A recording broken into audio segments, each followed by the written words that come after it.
Eh bien, on verra ça ensemble tout à l'heure. Parce que juste avant, eh bien, on va retrouver notre reporter Olivier Delacroix, notre spécialiste des passions très très étranges. Olivier qui s'est immergé cette fois dans le monde des cinglés de tuning, ceux qui adorent modifier un peu, beaucoup passionnément, leur voiture. À quoi ça sert d'installer des néons bleus sous sa caisse, une sono qui crache du 160 décibels alors que le seuil de la douleur commence à 130, ou encore un aquarium dans son coffre? À quoi ça sert? Eh ben oui, à rien. Est-ce que c'est joli au moins?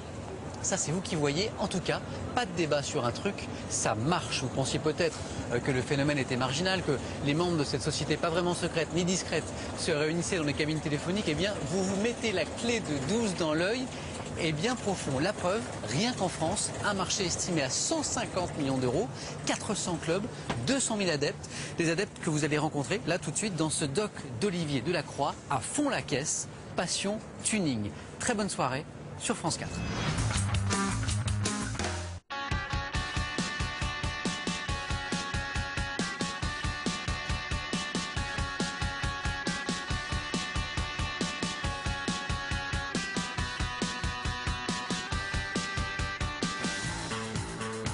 Personnaliser sa voiture, une idée qui a priori me semble plutôt farfelue.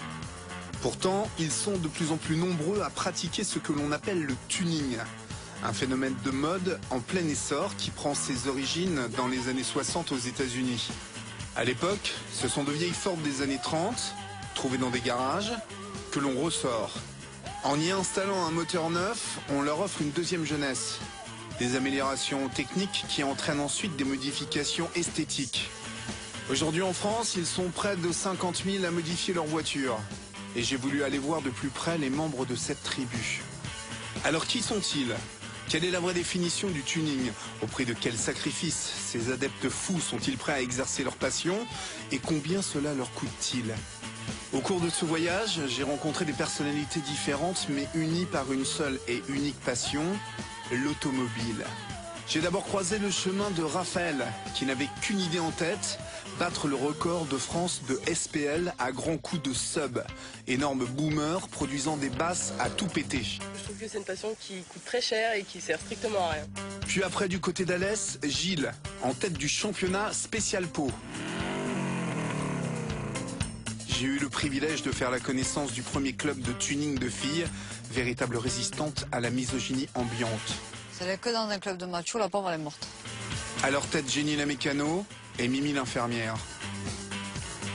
Et ce voyage ne pouvait se faire sans une halte dans un garage tuning VIP, où si on a les moyens, le tuning prend des airs de haute couture. Là, il y en a pour 80 000 $. Et puis je me suis aussi offert une bonne petite séance de drift. J'ai parcouru la planète tuning de long en large et assisté à un événement décisif, la compétition du Angel Tuning Show de Châteauneuf-les-Martigues, où tout ce petit monde se retrouve. Je vous ouvre maintenant les portes de cet univers un peu à part. Bienvenue au Paris Tuning Show, la Mecque du tuning en France. Avec 200 exposants et 120 000 visiteurs en 4 jours, c'est le rendez-vous tuning le plus important de l'Hexagone. L'occasion pour moi de commencer l'exploration de cette pratique hors du commun et des différents courants qui la composent. Et vous allez voir qu'en matière de tuning, la France est loin d'être tendance. D'abord, il y a le lowride, ou comment rouler près du sol dans des voitures américaines. C'est le style Chicanos et West Coast.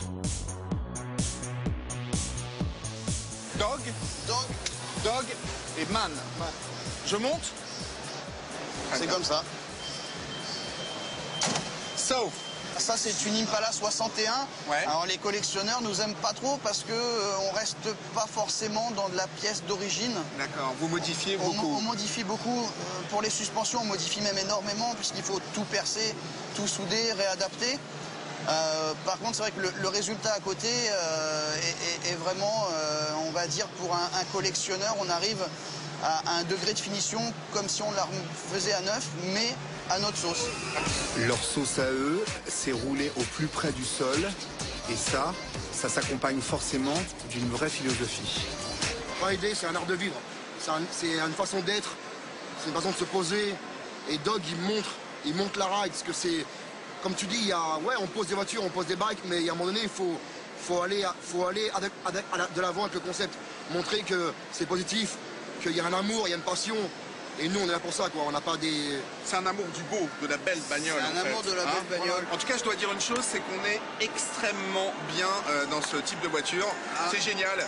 Moi, j'ai l'impression de me retrouver... en fait, c'est ça, hein, c'est l'art de la ride, c'est d'abord, avant tout, être bien. On est bien installé, là, non? Parfait. On va aller voir un petit peu le boulot que vous avez fait à côté. Hop là! Hop là!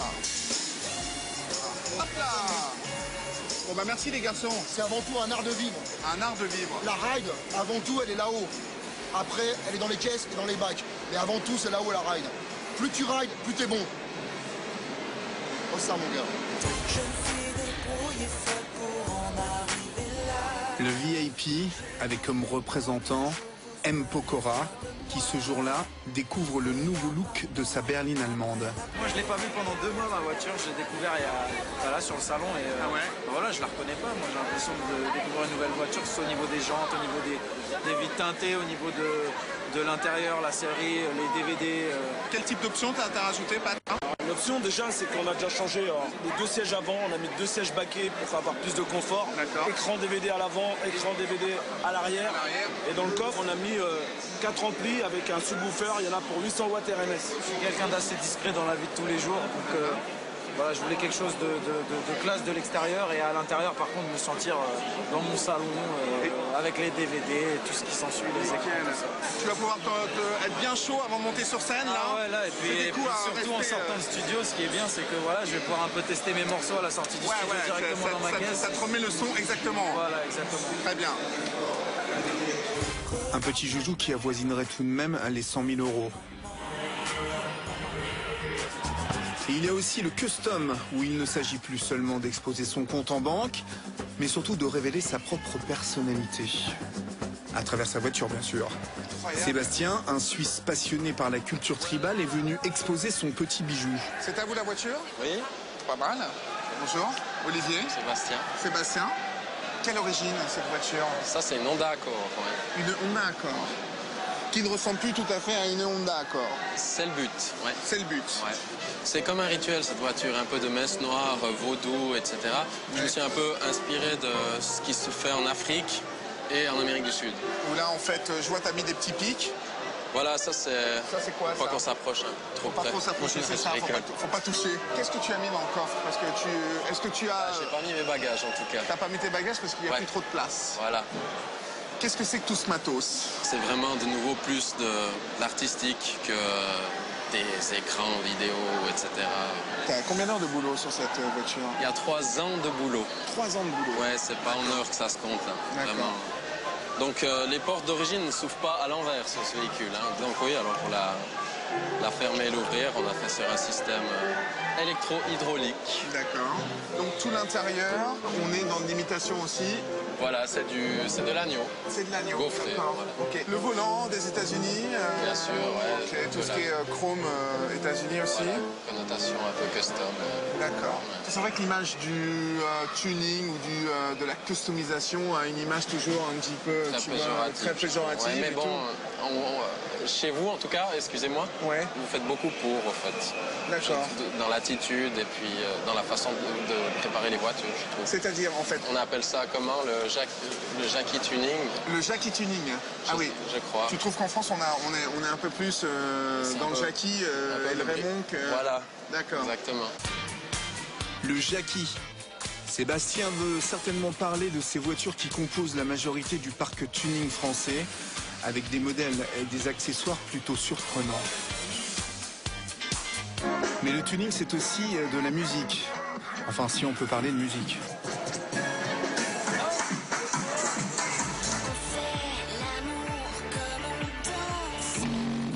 Ou plutôt la pression d'un son qu'on n'entend pas, mais qu'on mesure et qu'on ressent. Ça s'appelle le SPL, Sound Pressure Level. T'as ça, toi? T'as l'habitude? Parce que moi, c'est intenable pour moi, quoi.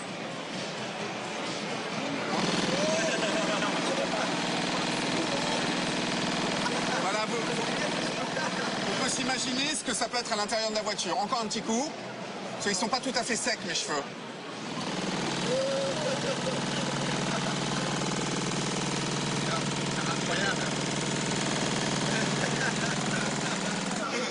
Oh, super.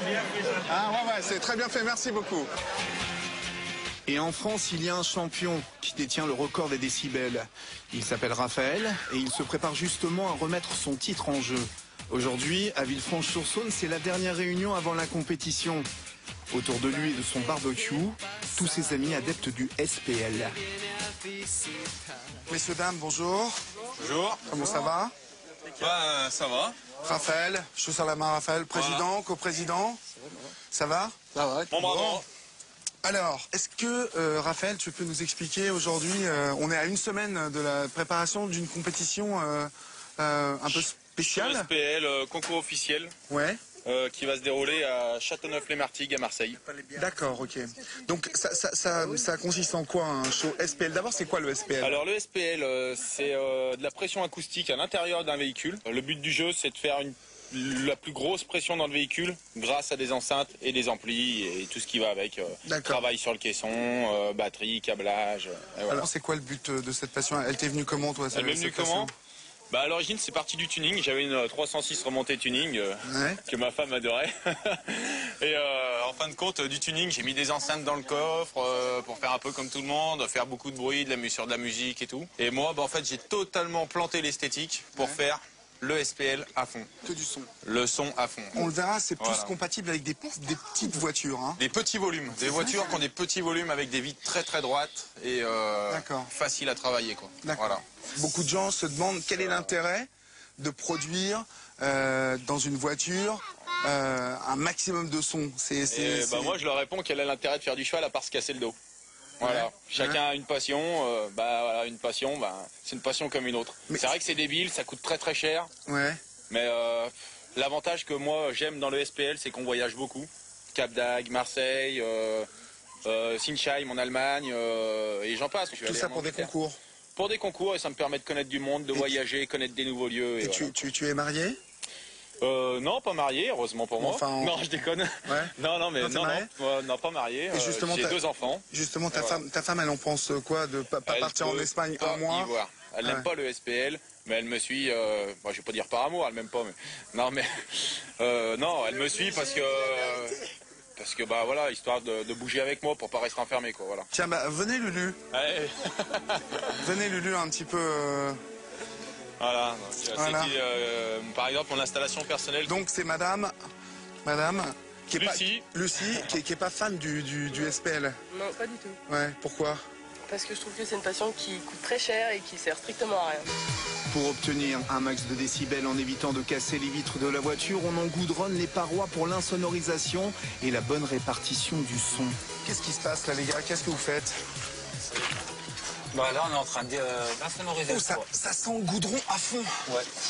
Donc en fait ces plaques de goudron, vous les chauffez, c'est ça? Voilà. Et alors quelle est l'utilité de mettre du goudron? C'est d'isoler la caisse pour simplement pour centrer notre fréquence. Ouais. Parce que si par exemple on a une fréquence de 73 Hz, toutes les fréquences autour montent quasiment au même niveau que la bonne fréquence. Alors que si on arrive à isoler la voiture, on n'a qu'une seule fréquence qui travaille. Alors, ça c'est assez compliqué pour les gens de comprendre ça, pour essayer d'un petit peu plus simplifier la chose. Est-ce que ça veut dire que quand on met du goudron au plafond, l'air se diffuse dans un même sens, où il glisse plus facilement?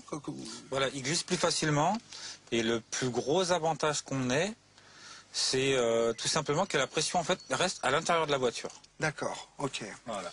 Mais par exemple, je vois que dans toutes les voitures que j'ai vues depuis qu'on est arrivé ici, que le rétroviseur est de travers comme ça. Ouais. Pourquoi? Tout simplement, quand il est dans la position initiale, c'est un obstacle. Alors que si on le met dans la position verticale, c'est plus un guide qu'un obstacle. D'accord. Pourquoi la Panda est la voiture idéale pour ce type de compétition? Le plus gros secret de la Fiat Panda, c'est le pare-brise entièrement plat. C'est un gain de l'ordre d'une voiture à l'autre de plus d'1 décibel. Est-ce que tu peux comprendre que c'est une passion qui peut surprendre les gens?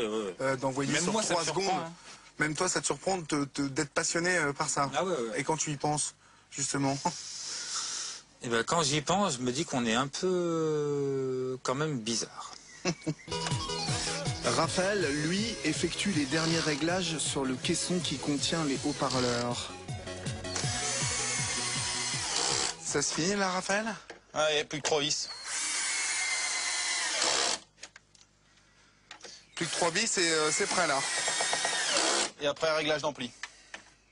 Réglage Donc, d'ampli. avec l'ordinateur, à la sonde. D'accord. Voilà. Donc, là, c'est fini. Bon, bah écoute, on va aller tester tout ça. Hein? Ouais, bah, je ferme tout et on y va. Alors, après avoir positionné le capteur de décibels à 10 cm de la bordure du pare-brise, capteur lui-même relié à un ordinateur, Raphaël effectue son premier test. Va-t-il battre le record de France? Voilà, je règle ma fréquence. Je vais essayer 71. J'allume les amplis, la fenêtre est fermée, je rabats tout et là j'y vais. C'est parti. Attention. J'y fais monter petit à petit.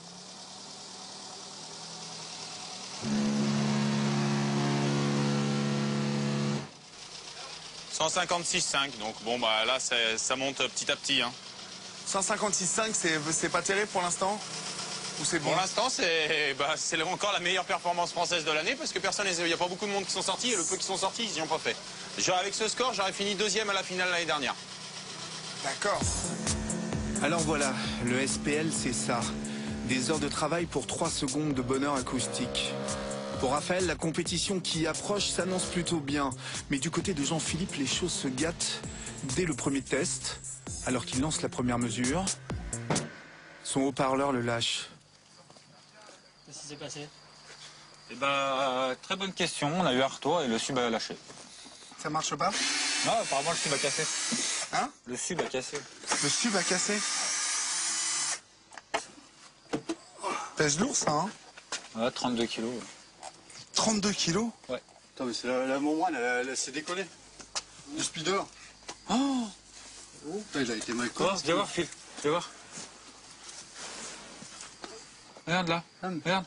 Mais c'est mort. Regarde la membrane, comment elle fait par rapport au spider. Là, il y en a pour combien là?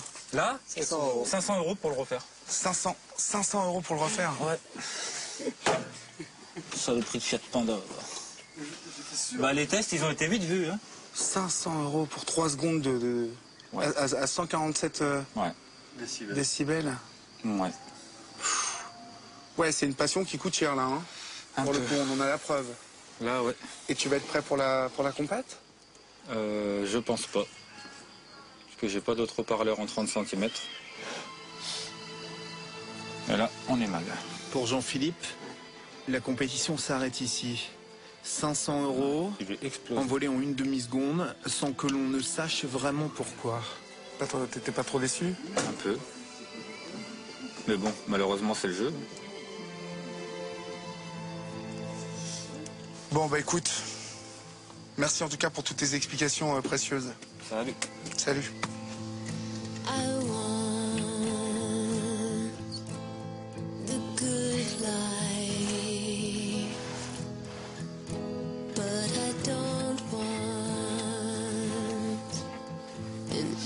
Non, bah ma foi, un sub de mort. Mais qui sont réellement ces gens?